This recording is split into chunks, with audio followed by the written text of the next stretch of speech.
Direct News TV. April 22, 2024. Sudan war could lead to more ethnic killings in volatile Darfur region. Sudan's civil war between its army and the paramilitary Rapid Support Forces, RSF, could very well trigger a conflict in North Darfur that has impacts beyond Sudan's borders, according to residents, aid workers, and experts. Clashes between the Sudanese army and the rival RSF are pulling in tribal actors, raising fears of a spiral into mass killings along ethnic lines, said the director of an international non-governmental organization, INGO, who requested anonymity to protect their team in North Darfur. For the past week, the RSF, and aligned nomadic, referred to as Arab, militias have clashed with the Sudanese army and allied sedentary, referred to as non-Arab, tribal armed movements in North Darfur. Last week, tensions soared after the Joint Force of Armed Struggle Movements, a coalition of non-Arab armed groups, dropped their neutrality on April 12 to support the army against the RSF. A day later, the RSF side burned down several non-Arab villages in the east of North Darfur, following disputes between nomads and farming tribes over stolen cattle, according to residents. Civilians fled the villages to Al-Shagra town and Zamzam camp, which hosts hundreds of thousands of people displaced from across Darfur, and where there have been no RSF attacks to date, residents say. We could see an all-out war between all the tribes, and that is really the doomsday scenario. At this point, it's not unrealistic, the head of the INGO said. Afnan Asterisk, a psychologist in North Darfur's capital El Fasher, added that despite the RSF burning down villages, it seems the group is currently more focused on fighting the armed movements directly. The RSF are saying that the armed movements are the same as the army, she told Al Jazeera. Raising the alarm. Last November, the RSF and allied militias defeated the army in Central, East, South and West Darfur, committing atrocities along the way. The paramilitary then surrounded El Fasher and threatened to attack the army. Later that month, Mini Minawai, leader of the Sudanese Liberation Movement, and Gibril Ibrahim, leader of the Justice and Equality Movement, sided with the army. Both men are from the Zaghawa non-Arab tribe.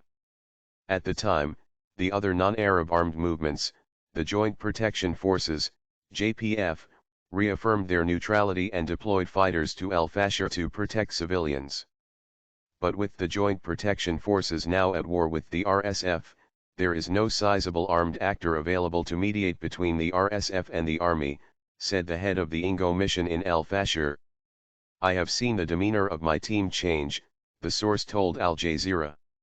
In October and November, the JPF was there, acting like a neutral party that brought tensions down, but now we don't have that. So whatever spark occurs could mean an all-out war for everybody. A war could quickly draw in nomadic and sedentary tribes, said Afnan, adding that many youth from the Zaghawa tribe have mobilized to support the armed movements, or picked up weapons to protect themselves. We're expecting a confrontation, she said. The armed movements and the army are in the center of El Fasher and in the central market. We're expecting clashes here, especially if the RSF decides to advance on the center of the city. Regional implications. The Zaghawa tribe extends beyond the borders of Sudan into Chad, and a tribal conflict in North Darfur could draw in Chadian fighters, said Rimaji Hoynathi, an expert with the Institute for Security Studies think tank focusing on Africa. Zaghawa people from remote villages in Chad, who live along the border and are very armed, could absolutely be implicated in the conflict in North Darfur, Hoynathi told Al Jazeera. They could choose to defend villages that could still be defended from the RSF, and these dynamics should be observed closely. Chad is ruled by President Mohamed Idris Deby, who took over after his father died unexpectedly in a battle against anti-government rebels in April 2021. Since the war in Sudan erupted, Deby has been under extensive internal and external pressure to support Assad, according to the International Crisis Group, a non-profit dedicated to preventing and mitigating conflict worldwide. In January, A report by a panel of experts from the United Nations Security Council found credible evidence that Deby allows the United Arab Emirates to use Chadian territory to smuggle weapons to the RSF regularly. The UAE denies the accusations. Hoynathi said the UAE has leverage over Chad since it is a major provider of financial and military aid to Deby, a relationship that would be tested if the RSF goes to war with Zaghawa armed groups in North Darfur. In the event of such a conflict, he predicts that high-ranking Zaghawa army officers from Chad will cross into Darfur to fight. If they get no support, then this will be seen as a major betrayal by Mohamed Deby and it could lead to a rebellion against him in Chad, he said. Bombings and arrests. While the RSF is committing grave violations in North Darfur, so is the Sudanese army, residents told Al Jazeera. Over the last week, the army has bombed a number of RSF positions, killing scores of civilians. The aerial attacks often come at night, making it difficult for civilians to move away from targeted RSF fighters and positions. Every 2 or 3 days, the warplanes are hitting RSF positions, but they never hit their targets precisely.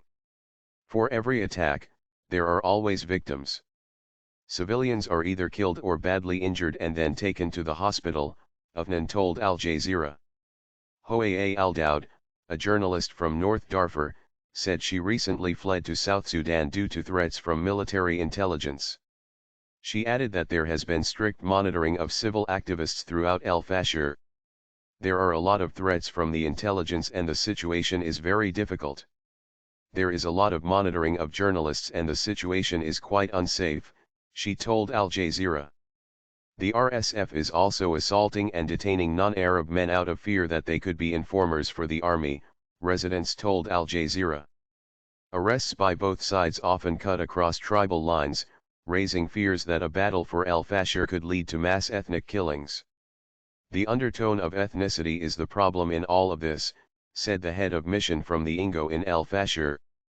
The worst-case scenario is that people are killed based on ethnicity. And not just based on ethnicity, but based on how they look. If you look a certain way, it's going to be the same result, the source said. My name is Kingsley. Please like, share, subscribe and hit that notification bell so you can be the first to be notified whenever we post. You won't regret it.